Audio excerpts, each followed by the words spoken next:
Chapter 19 of Computer Bureau, United We Stand, by Arcade Striker JK5.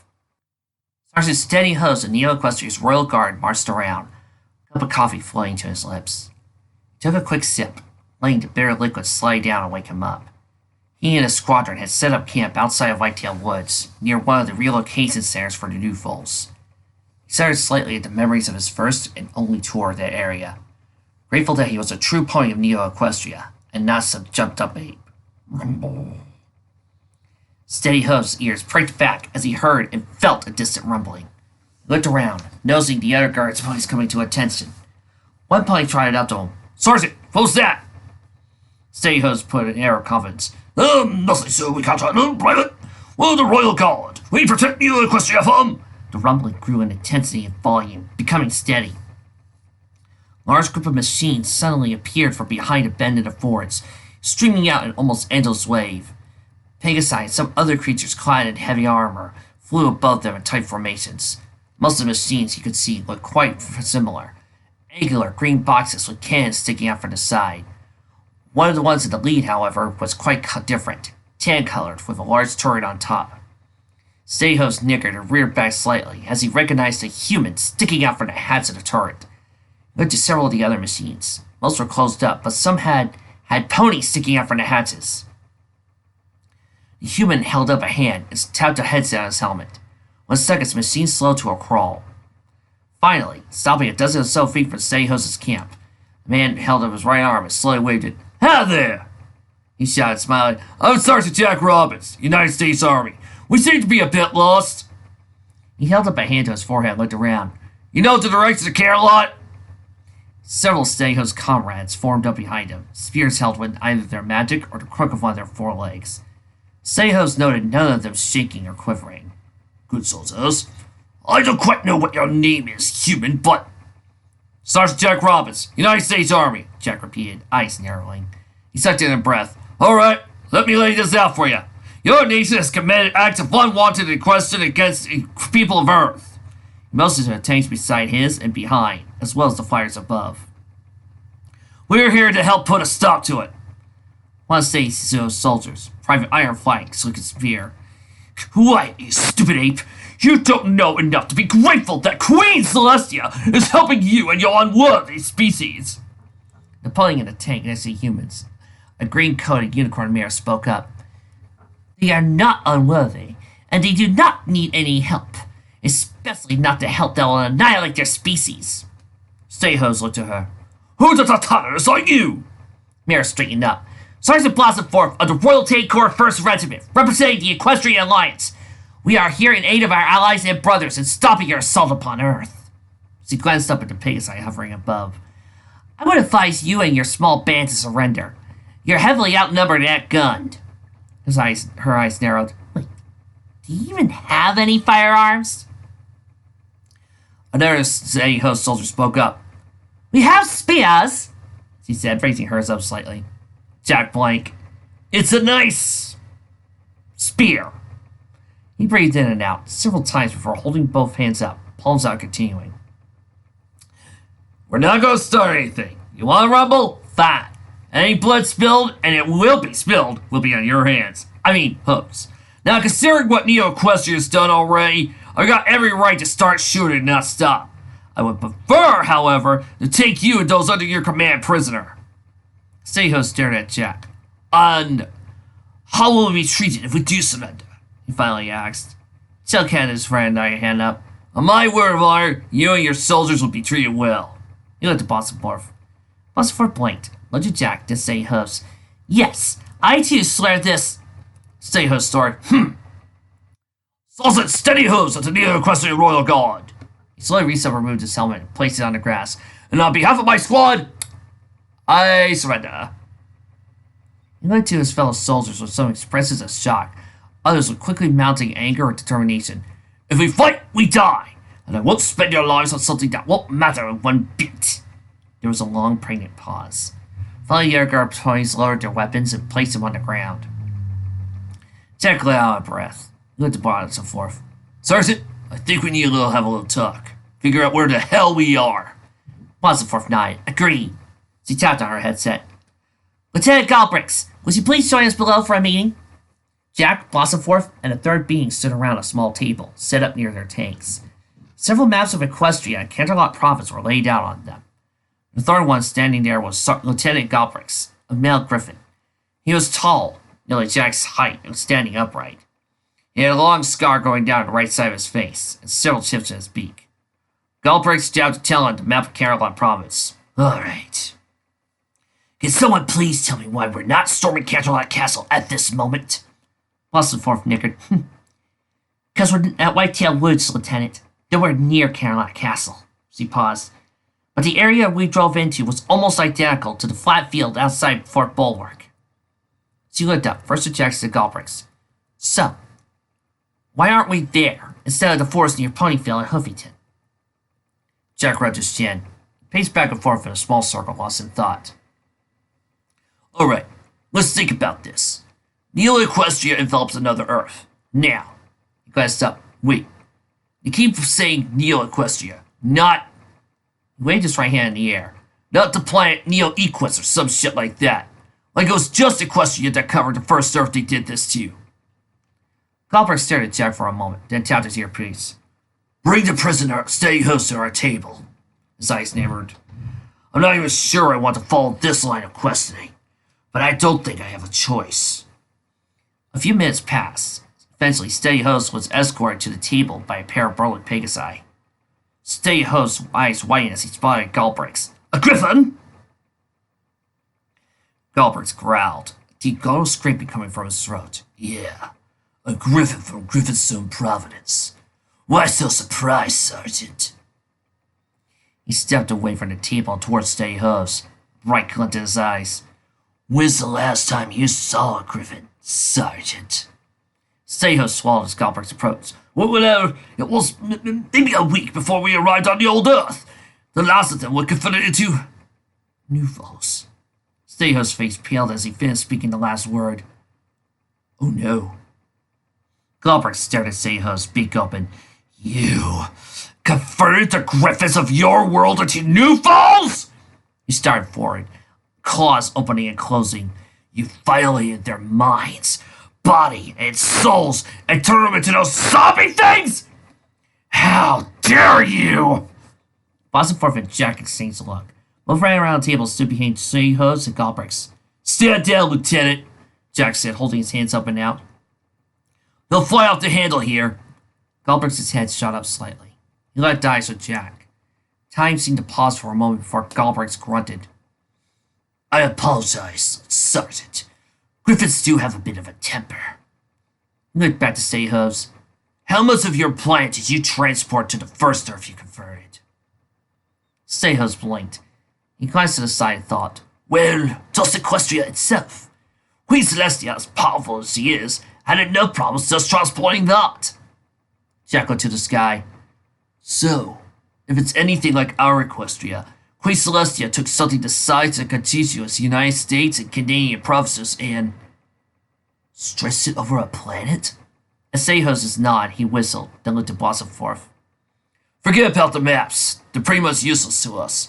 Your entire country's been stretched like taffy and spread all over a planet, I bet. You know, this does address something I've always been curious about when it comes to the Confusion Burrow fix. Was it just Equestria that they moved to? What about the other species? And let's just ignore the other seasons later on, because most of the Confusion Bureau writers always want to stick with the first two seasons. What about Buffalo and Griffins and Dragons? You know, Gilda was not the only one of her kind. What about the zebras? What about their existence? Let me guess. They're totally right about this. Because if you remember, Equestria is just a continent. Even back in the old days, a lot of people thought about that. Galbraith rubbed his chin. I'll get patrols sent out to scout around. Looked at Steady Host and his guards. Escort the prisoner back to the holding area with the others. Steady Host's breath hissed from his throat. We will just try to help, he blurted out. Queen Celestia is doing her best for all creatures. We wouldn't be cruel or evil to them. Jack slowly closed his eyes and rubbed the bridge of his nose. A few moments passed before he spoke. Steady hooves, just shut up, all right? He motioned to the guards. Just get him out of here. He shook his head as Steady Hooves was escorted away. Some people just want to dig their own grave, it seems. Galbraith tapped the earpiece nestled to his right ear. Squadron 1, we prepare our flights for aerial recon. Report to our command table in 5 minutes. Out! He looked at Jack. How do you do it? Jack tilted his head to the side. Sorry, do what? Galbraith looked over his shoulder. Stay so calm in the face of a dweeb. I was about a half-second away from sinking my claws into his throat before you set him off. He looked at his left paw. It was clenched so tightly the claws were digging into flesh. Tiny rivulets of blood dribbled down. Bossenforth winced slightly. Lieutenant, you might wish to get that looked at. Infection isn't a pretty thing, especially in a war zone. Galbraith shrugged. I've had worse. Jack rolled his eyes. Of course you have. Well, to answer your question, I know that if I lose my cool here and now, it's not going to do anybody any home back any good. I can pull off steam later on after this is over. Right now, though, I can't afford to do that. Humanity can't afford for me to do that. So I'm going to keep it frosty for the moment. Galbraith stared at him for a moment before speaking steadily. I've spent most of my career on the northern border with the Griffin Empire. My home there has been under siege for almost my entire life. To see that loser speak about wiping out the Griffins back where he came from, like that, my mind went back to Griffinstone. To my friends, my family there. Check outside. I'm from Louisville, Kentucky. My mom and dad and 3 buddies all still live there. God, what I wouldn't give to be right there right now with my tank and crew. He stared off in the distance, but I can't, so no use dwelling on it. Just gotta do what I can here, and now. Bossenforth reached out and patted the small of Jack's back. And we'll do what we can do to stop this magic, Sergeant. Jack looked down at her and smiled. Thanks. He looked right, and 12 Pigside marched over. Nice of you to join the party, he said, flashing a toothy smile. Galbraith marched over, his demeanor and poise much more professional than before. Attention! He barked out. He stopped in front of the line as they all straightened out. He then started walking down the line, paws clasped behind his back. You 12 shall be splitting into your component flights and doing recon swipes in a standard search pattern. You'll report in every 5 minutes, or if you find something you believe warrants our attention. He stopped in front of the last Pigside and spun on his foot. If you encounter enemy units, you are not to engage unless you have a definite advantage. You and any information you gather are worth nothing if you're dead. Understood? The Pegasite all shouted as one. Sergeant! Yes, Sergeant! Galbraith smiled, the expression almost reaching his eyes. Did good hunting. Dismiss! Rocco, Janet, and the 4th member of their crew, Jose Hernandez, sat in a semicircle, facing 2 ponies and a zebra. Carts were arrayed out in front of everyone, with a small pile of chips in the center. A zebra, a stallion named Toad, glanced down. These chips which lay upon the earth, tell me again, what are they worth? Janet looked up from Toth. Well, if Earth is conquered by the Neo-Equestrians, then the red ones are worth $5,000. The white ones are worth $10,000, and the blue $25,000. If we win and Earth is saved, then the red ones are worth 5 cents, white ones 10 cents, and the blue ones a whole quart. Jose glanced up. So Toth, let me guess, Shulman? Toth nodded. I know both spells flashy and subdued. Many a foe's day had their day rude. Snatch sword. If rhyming is a requirement for being a Zabrikan shaman, I wouldn't make it past the first lesson. Toth flashed a toothy smile. Rhyming such as we do isn't easy. One could compare it to flying for a breezy. One of the ponies, an earth pony mare in coveralls, raised her right foreleg and looked her cards over. You could give me a hug, Sergeant Turnkey said. She reached over and gently tapped Toth on the foreleg. But I can't deny Tothy has got us through more than one sticky situation. Toth blushed slightly, but he still grinned. A few spells I would weave, and victory we all together would achieve. Turkey looked at Janet. So, besides doing demonstrations, what have you been assigned? Janet leaned forward and looked at the sky. We've been on the frontier a few times, finding out Taroxian raids on our colonies, and also tangled with Galvatron's fraction of Decepticons more than once. She let out a slow whistle. Now Sir Whistle's worse. Leslie spoke up. It got to be the Taroxians for me. The cons, not with Starscream, are getting pretty beat up and desperate, and retreat more often than not. The Taroxians, though, they are smart, skilled. They got the devil inside them. They hate humans, Sabaturians, Telelaxians, and anyone else who is allied with us. The ponies and zebras stared at him. Why? The second pony, a Pegasus mare named Corporal Highlands, asked. Janet looked down. That's a $10 million question, Highlands. I'll be damned to be able to answer. As far as I know, we've asked Cybertron about it. And they don't know why the Taroxians hate him, and by extension, us. Rocco's cheeks was fluttered. They've had a few raids on Tarnak, but nothing recent. He reached into his shirt and pulled out a small necklace. He held a tiny vial of water and kissed it. And I hope that's one thing that won't change. Highlands leaned forward. Rocco, what is that? Rocco leaned into the sound of the vial. He held out smiling. This is the water for the well transformation. It is the most sacred site of Tarnak. All of our children who leave bring such a vial with this to them, so that home is always close to our heart. He slid the vial and necklace back in. Turf looked to him. To one so far from home, do you have any kin when you cease to roam? Rocco nodded. Mom and dad, as well as 2 uncles, 3 aunts, and numerous cousins. He smiled. My parents and I came to Earth after Tarlac was free from Decepticon control to learn the high technology of Earth Cybertron have. He stared off for a few moments. I was barely 5 when we arrived. Most of my memories from before then are not exactly pleasant ones. The Cetrion tried his best to grind us down and block our will. Turkey, Highlands, and Toph all stared at Rocco too. For a few moments, Highlands spoke. Well, they didn't. Rocco finally smiled. No, he didn't. We never surrendered or started fighting against him and his drones. He waggled his head back and forth. Eventually, it took the Autobots to finally stop his reign of terror, but we never gave in. Highlands snickered. This thing goes better than you got to help Rocco. As the old saying goes, friendship is magic. Janet nodded to her. Thanks. She looked down her cards, half forgotten. Wait, what was the first poker we were playing again? All the others looked at her. Tossed brow wrinkled. Something is amiss. I thought we were playing Go Fish.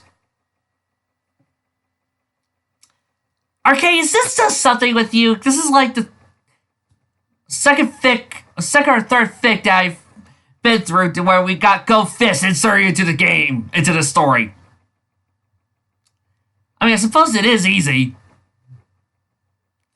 Josie rolls his eyes, tosses his hand to the dirt. I thought, and say we go get something to eat. The others all nodded through their sound. We fold too!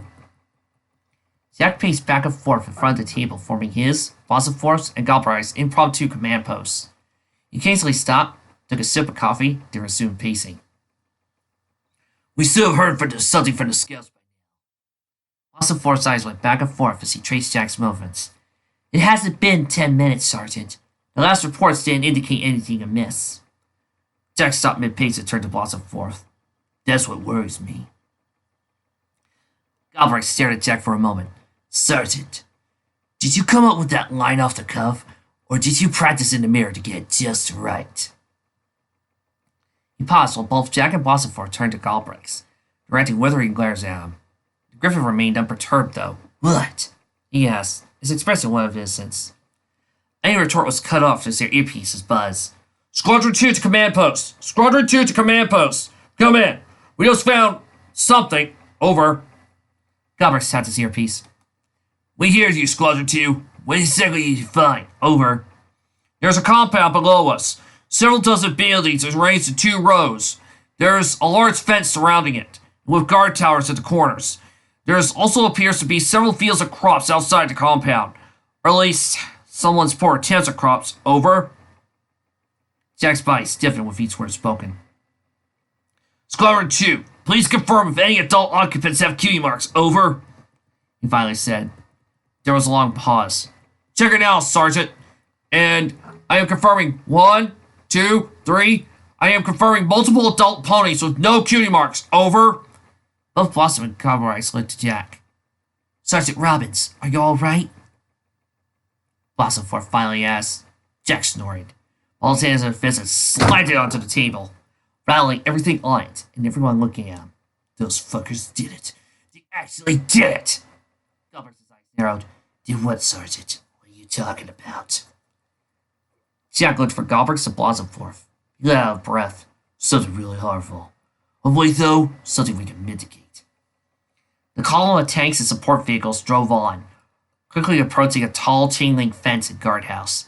The ponies at the house stared at the tanks, eyes open and eyes wide. One of them turned and galloped to the compound, shouting at the top of her lungs.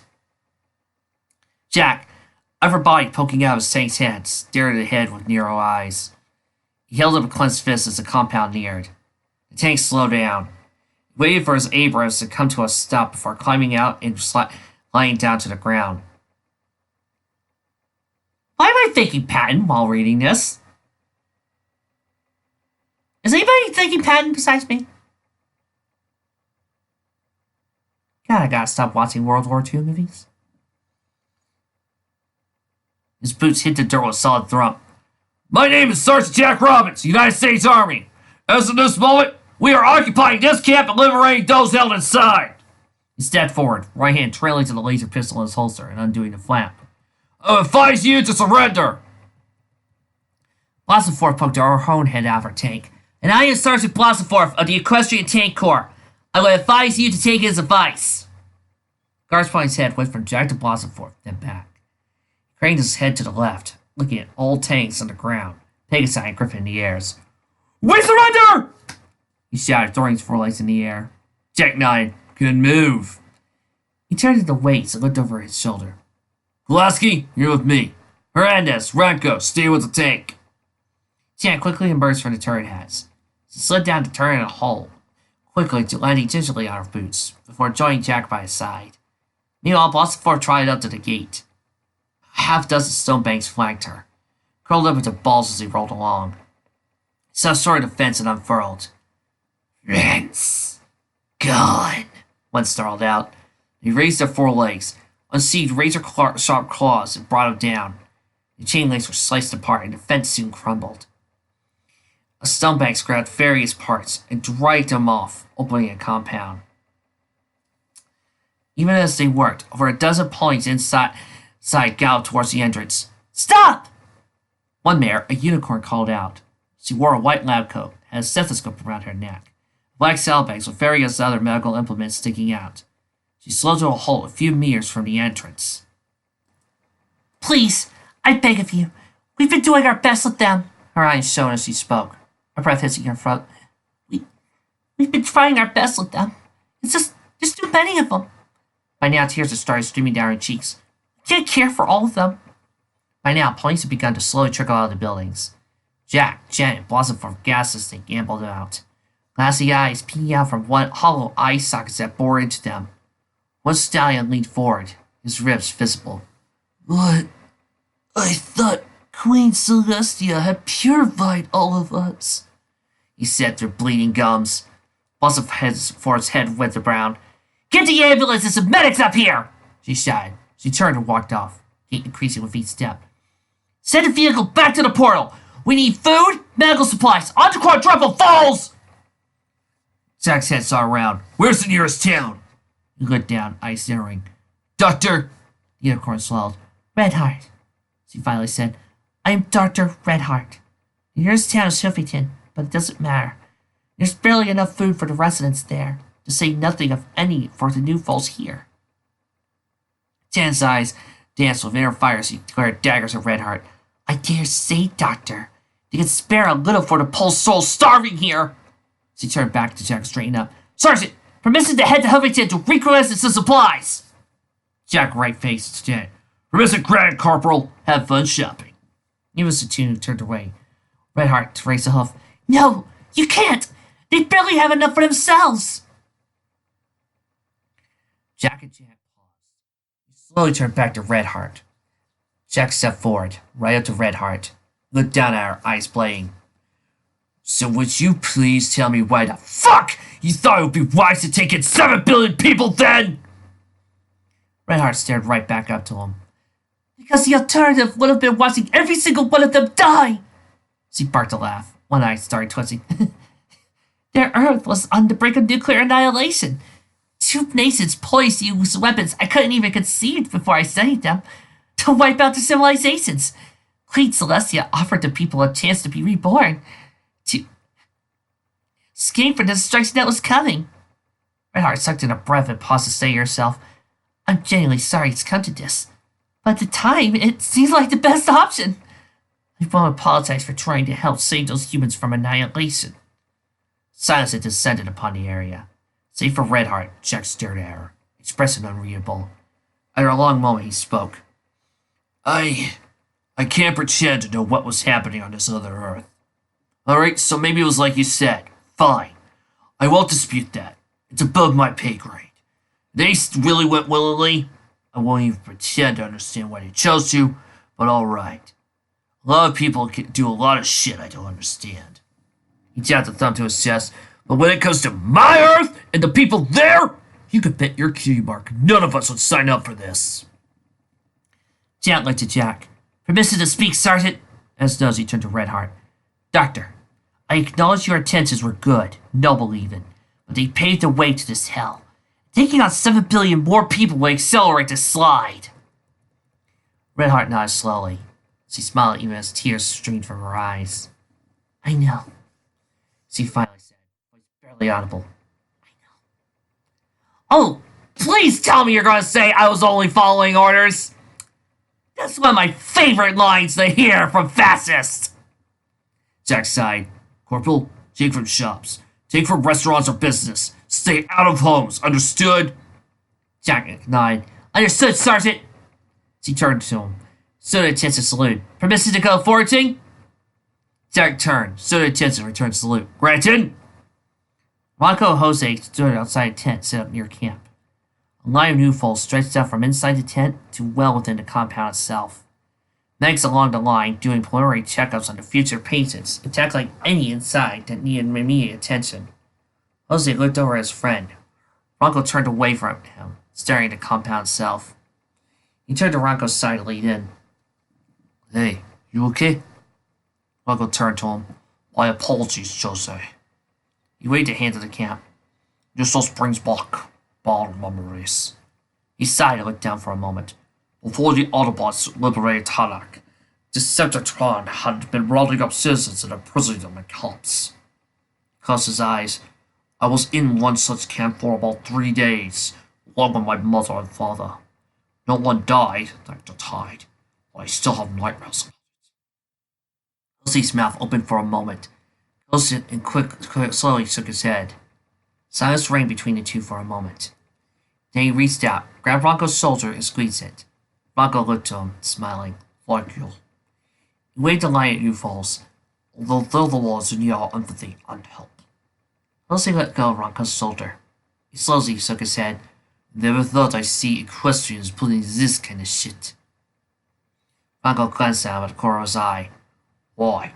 The capacity for cruelty is in everyone. Every species. I could tell you tales about the warlords of the marshlands during the second Talakan collapse that would turn your stomach. A sort of chuckle escaped Jose. Yeah. He bowed his head a bit. I guess humans do have a tendency to see the worst in ourselves. See? This is why the Confusion Bureau or any fake trying to describe Equestria as a utopia is utterly stupid. Ronco shook his head. The same, not all species share such humanity. Jose grinned. I guess that's why humans are so awesome. He held his hands as Ronco turned his head towards him. Hey, I'm joking. You know I'm joking. Any rejoinder was cut off as a half-dozen vehicles drove off. The lead vehicle, one of Steelho's supply trucks, pulled to a stop next to a tent.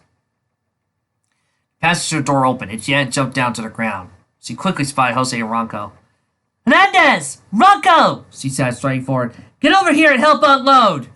She waited for them before continuing to speak. Have you seen Sergeant Robbins? Ozzy nodded to her. Yeah, Corporal. He and Sergeant Bossenforth are inside the camp. Jack glanced at the camp. Thank you. She started towards it, picking up her pace as she walked. Inside, she quickly spotted the pair, standing with Redheart. Sergeants! She sighed, stopping short of them as exchanging salutes. We returned from Hoovington with some requisitioned supplies generously donated to us by the townsfolk. Jack nodded. I see. What's the mood in town, Corporal? Jack hesitated for a moment. Sergeant, there's an old saying. Civilization is three missed meals from collapse. Really? People say that? She shook her head, expressive falling. I think Covington's missed 2 meals already, Sergeant. And from the scuttlebutt I managed to pick up, it's like that all over Equestria. Redheart slowly closed her eyes. What have we done? Jack opened his mouth but quickly clenched it shut. Placed his hands on his hips and stood just slightly before speaking. Doctor, you can't change the past. Well, you can't change it easily. As for the future, though, waved his arms at the buildings all around them. You want 7 billion more future dead new foals? Because that's what you're going to get, Doc. Now, there is a way you can help head things off. He knelt down. How do we get to Camelot from here? So Redheart stared at him, breath hissed in her throat. May I be forgiven for this? She half whispered before looking into one of the buildings near the front of the camp. There's a map in the front office. She started trying that direction. I'm surprised you haven't found them. Jack's story as he, Bossenforth, and Jan started following her. Been a little busy, Jack remarked. Oh, I needed that. Jack laid out a large map on the outside camp. Bossenforth and Galbraith flanked him as he looked it over. We're here, he said, pointing to one small square in the map. His face traced down the road, around the forest, up the map, until it landed on a stylized city hanging off a mountain. And there's Camelot. Bossenforth leaned over and squinted. Fairly straight line there. Jack nodded. We won't pass through any towns or military outposts, it looks like. He nodded to Bossenforth, then Galbraith. So, which one of you will be staying behind to coordinate with whatever the real version of Camelot sends through to help out here? Galbraith and Bossenforth exchanged a look. I'll head to this false Camelot, Galbraith said, along with 2 squadrons. The rest will remain here and assist you. Sergeant Bossenforth, I think I get impatient and rather gnarly waiting here. Bossenforth nickered. I wish I could back you up personally, Sergeant Robbins. Her gaze drifted to the door. But someone has to remain in charge of things and keep an eye on Dr. Redheart. Jack followed her gaze. You think she's gonna try anything funny? Bossenforth slowly shook her head. No, but she needs someone to help her, to listen to her. She held up a hoof. I know it probably seems odd to you, it's just... I can't help but pity her. She wanted to do good, but now it's fell into her own personal hell. You know, class, if this fic was M-rated and more guns were apparent, this would be the point where she says that, and then you would hear and the sound of a body hitting the floor. Jack studied Bossenforth for a moment. Brought his hand up, curled her fist, and gently bumped it against her hoof. Nah, I get where you're coming from. Looked at Galbraith. How soon can you have your flares ready? Galbraith cracked his knuckles. As soon as your tank's ready, Sergeant.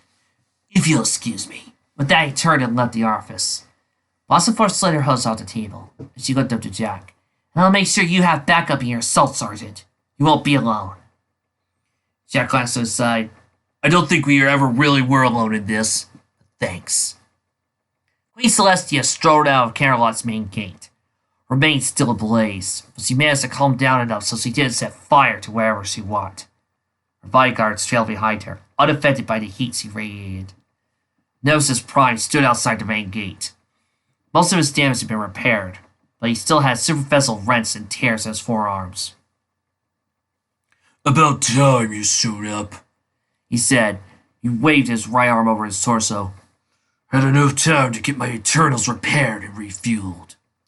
Queen Celestia paid him little mind. You shall bear witness to my glory, Nemesis Prime. Now, I tap into the power of the heart of Ponygon itself! Her horn started glowing. Her mane whipped about, billowed even more. A bright white light shot from her horn straight to the sky. The barrier shall move once more. The humans shall be saved and grow in superior pony bodies, whether they want them or not. Ooh!